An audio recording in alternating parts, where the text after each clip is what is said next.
भारतीय न्यायपालिका के सर्वोच्च पद पर आसीन होने के महज 5 दिन बाद चीफ जस्टिस बी.आर. गवई को उनकी जाति और दलित समाज से होने का एहसास करवा दिया गया।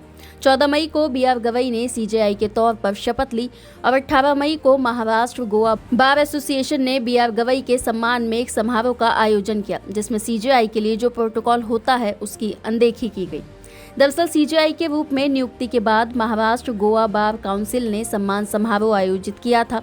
प्रोटोकॉल के अनुसार कानून और न्याय विभाग के मुख्य सचिव, उप सचिव के साथ प्रोटोकॉल विभाग की अतिरिक्त मुख्य सचिव और मुख्य प्रोटोकॉल अधिकारी की उपस्थिति अनिवार्य थी, लेकिन महाराष्ट्र सरकार ने एक संविदा अधिकारी और किराए की मर्सिडीज बेंज भेजकर प्रोटोकॉल का उल्लंघन किया। वहीं डीजीपी संजय कुमार वर्मा और चीफ सेक्रेटरी सुजाता सोनिक नहीं आए, जिस पर बी.आर. गवई भड़क गए। उन्होंने महाराष्ट्र गोवा बार काउंसिल के कार्यक्रम में गहरी नाराजगी जताई। सीजेआई ने कहा, मैं ऐसे छोटे मोटे मुद्दों पर बात नहीं करना चाहता, लेकिन मैं इस बात से निराश हूं कि महाराष्ट्र के बड़े अफसर प्रोटोकॉल का पालन नहीं करते।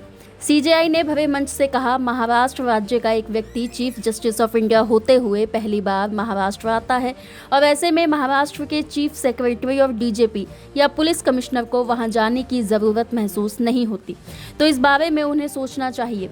इतना ही नहीं, सीजेआई ने कहा कि मेरा मानना है कि लोकशाही के 3 स्तंभ होते हैं, न्यायपालिका, विधायिका और कार्यपालिका। ये तीनों समान हैं और ऐसे में तीनों को एक दूसरे का सम्मान करना चाहिए। बता दें कि हाल ही में 14 मई को बी.आर. गवई ने सीजेआई के तौर पर शपथ ली थी। वे अगले 6 महीने के लिए भारत के सीजेआई यानी चीफ जस्टिस ऑफ इंडिया बने हैं। वे भारत के दूसरे दलित और पहले बौद्ध सीजेआई हैं। भारत के पहले बौद्ध सीजेआई बनने पर बी.आर. गवई ने गर्व महसूस किया था। उन्होंने कहा था कि वे सर्वधर्म को मानते हैं और किसी भी चीज़ से ऊपर भारत के संविधान को रखते हैं। वहीं सीजेआई बी.आर. गवई के प्रोटोकॉल में हुई इस अनदेखी पर लोगों ने कहा कि दलित कितनी भी ऊंची पोस्ट पर पहुंच जाए, लेकिन उसकी जाति उसका पीछा नहीं छोड़ती। मनुवादी लोग आरक्षण को गाली देकर दलितों को कोसते हैं, आरक्षण खत्म करने की बात करते हैं, लेकिन ऊंची पोस्ट पर पहुंचे दलित को उसकी जाति के आधार पर मापते हैं। इसलिए कहा जाता है कि ये जो जाति है वो कभी नहीं जाती।